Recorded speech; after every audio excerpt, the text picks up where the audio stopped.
সমগ্ৰ ৰাজ্যৰ লগত লামডিঙতো দেখা গৈছে যে দুৰ্গা পূজাৰ ব্যাপক উলামালৰ পৰিৱেশ।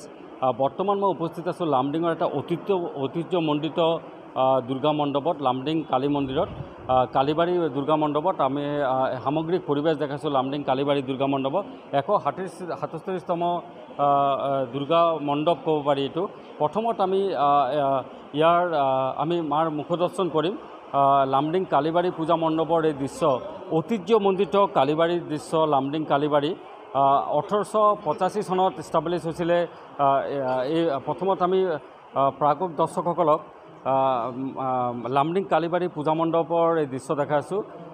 ঐতিহ্যমণ্ডিত কালীবাৰী মন্দিৰ। প্ৰাগৰ দৰ্শকসকলক প্ৰথমত মই এই দৃশ্য দেখাইছোঁ যে ঐতিহ্যমণ্ডিত কালীবাৰী মন্দিৰ, য'ত ইমান বছৰ ধৰি বছৰ ধৰি 137তম বছৰ ইয়াত বহুত ভক্তপ্ৰাণ ৰাইজ ওলাই আহিছে এইখন মন্দিৰ পৰিদৰ্শন কৰাৰ কাৰণে। প্ৰাণকেন্দ্ৰ বুলি ক'ব পাৰি লামডিং কালীবাৰী মন্দিৰত।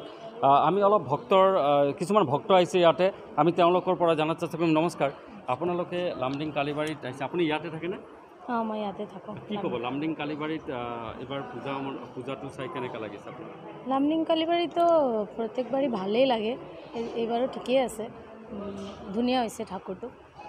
এইবাৰ কোভিড প্ৰট'কল মানি যে পূজা অৰ্চনা কৰিবলৈ পাৰ্মিশ্যন দিছে চৰকাৰক, কি ক'ব আপুনি? ঠিকেই আছে, মানিব লাগে। এতিয়াওতো কোভিডটো যোৱা নাই, এতিয়াও আছে। ভেকচিনেশ্যনটো 2 years to 18 years এতিয়াও হোৱা নাই, চ' অলপতো প্ৰট'কল মানিবই লাগে। থেংক ইউ কথা কোৱাৰ কাৰণে। অলপতো প্ৰট'কল মানিব লাগে আৰু দৰ্শনাৰ্থীও এতিয়া বহুত সজাগ আৰু সচেতন হৈছে যে এইখন লামডিং কালীবাৰী, লামডিঙৰ ঐতিহ্যমণ্ডিত পূজা মণ্ডপ হ'ল লামডিং কালীবাৰী।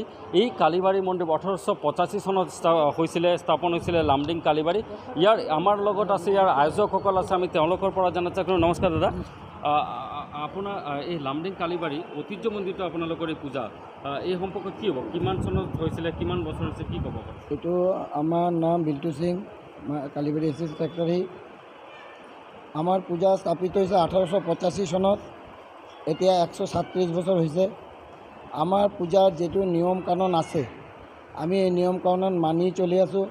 আমি যিবিলাক মানুহ মাস্ক কৰি নাহিব তাৰ কাৰণে মাস্কৰ ব্যৱস্থা কৰি আছোঁ। প্ৰায় 5 থেকে 6 হাজাৰ মাস্ক আমি আনিছোঁ, আৰু চেনিটাইজাৰ, চাবান, আৰু যিটো প্ৰট'কল আছে, যিটো মানে ভেকচিনৰ কাৰণে কৈছে যে যদি ভেকচিন কিবা দিয়ে থাকে এটা তাৰ ভেকচিনৰ কাগজ আনাৰ কাৰণে, এইটোও মই আমালোকে এনাউন্স কৰি থাকোঁ। আৰু কালীবাৰী আমাৰ SOP আমি মানি চলিব লাগিব।